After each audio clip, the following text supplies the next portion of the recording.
नमस्कार, मैं प्रियंका और आप देख रहे हैं इंडिया बड़ी खबर।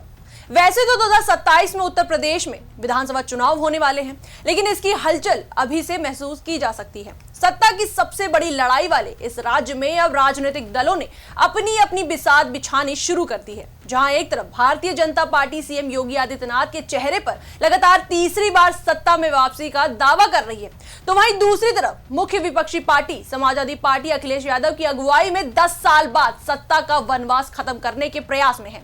इस वनवास को खत्म करने के लिए अखिलेश यादव लगातार प्लानिंग में जुटे हुए हैं, लेकिन चुनावी तैयारी के बीच समाजवादी पार्टी के नेताओं की बयानबाजी अब खुद अखिलेश यादव के लिए बड़ी परेशानी बनती जा रही है।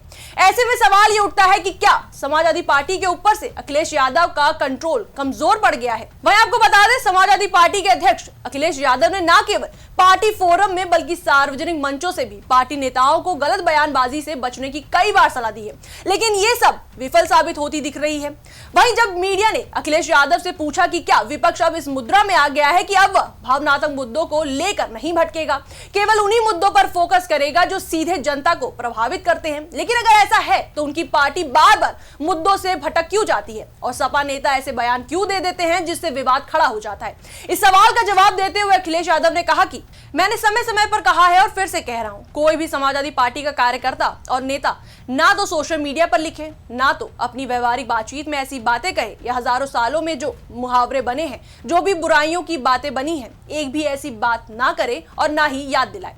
अपनी बात को आगे बढ़ाते हुए अखिलेश यादव ने कहा कि कहावत हमने नहीं बनाई है। मैं अपने कार्यकर्ताओं से कहता हूं, कोई भी उन कहावतों को नहीं उठाएगा। हमारा समाज जाति और धर्म का है, इसमें तो हम सब जानते हैं किस तरह की कहावतें बनी हैं। कोई भी ऐसी बातें ना कहे जिससे किसी को ठेस पहुंचे, कोई हमारे भाषा व्यवहार से क्रोधित हो। हमें धैर्य और अनुशासन के साथ इस लड़ाई को जीतना है।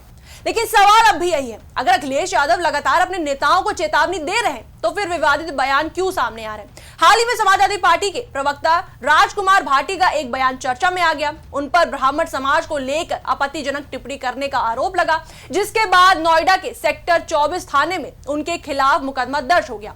बीजेपी ने इस मुद्दे को हाथों हाथ लिया और समाजवादी पार्टी पर जातीय राजनीति करने का आरोप भी लगा दिया। दिलचस्प बात यह है कि अखिलेश यादव इस बार काफी संभल कर राजनीति करते दिखाई दे रहे हैं। खासतौर पर धार्मिक मुद्दों पर भी वह सीधे बयान देने से बच रहे हैं। सड़क पर नमाज पढ़ने के मुद्दे पर भी उन्होंने बेहद संतुलित जवाब दिया। जब उनसे पूछा गया कि सड़क पर नमाज पढ़ने को लेकर उनका क्या रुख है, तब उन्होंने कहा कि सड़कों पर क्या होना चाहिए और क्या नहीं होना चाहिए इसके लिए कानून है, लेकिन पॉलिटिकल स्कोरिंग नहीं होनी चाहिए।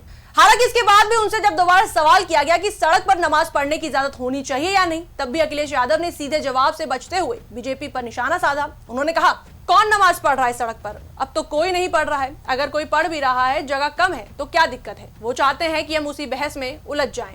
यहीं से साफ संकेत मिलता है कि अखिलेश यादव और बीजेपी के हिंदुत्व वाले एजेंडे में फंसने से बचना चाहते हैं। राजनीतिक जानकारों की माने तो समाजवादी पार्टी इस बार बेरोजगारी, महंगाई, पेट्रोल डीजल और पेपर लीक जैसे मुद्दों को चुनाव का बड़ा हथियार बनाना चाहती है। यही वजह है कि अखिलेश यादव बार बार कह रहे हैं कि हम उनकी बातों में नहीं उलझेंगे, हम उनसे पेट्रोल डीजल और नीट पर सवाल पूछेंगे। कुल मिलाकर देखें तो अखिलेश यादव यूपी चुनाव से पहले ममता बनर्जी वाली गलती करने से बचते दिख रहे हैं। पश्चिम बंगाल विधानसभा चुनाव में बीजेपी ने हिंदुत्व के मुद्दे को जमकर हवा दी। ममता बनर्जी को कथित रूप से ममता बानो के रूप में प्रचारित किया गया। इस वजह से पूरे चुनाव में हिंदू ध्रुवीकरण हावी हो गया और बीजेपी ने जहां 207 सीटों पर जीत दर्ज की, तो वहीं ममता बनर्जी की टीएमसी 80 सीटों पर सिमट गई। अब सबसे बड़ा सवाल यही है कि क्या अखिलेश यादव अपने नेताओं पर लगाम लगा पाएंगे? क्या समाजवादी पार्टी अपनी पुरानी छवि से बाहर निकल पाएगी, या फिर नेताओं की बयानबाजी ही बीजेपी के लिए सबसे बड़ा हथियार बन जाएगी? इस पर आपकी क्या राय है, हमें कमेंट सेक्शन में जरूर बताएं। वीडियो को लाइक करें, शेयर करें, मेरे चैनल को सब्सक्राइब करें।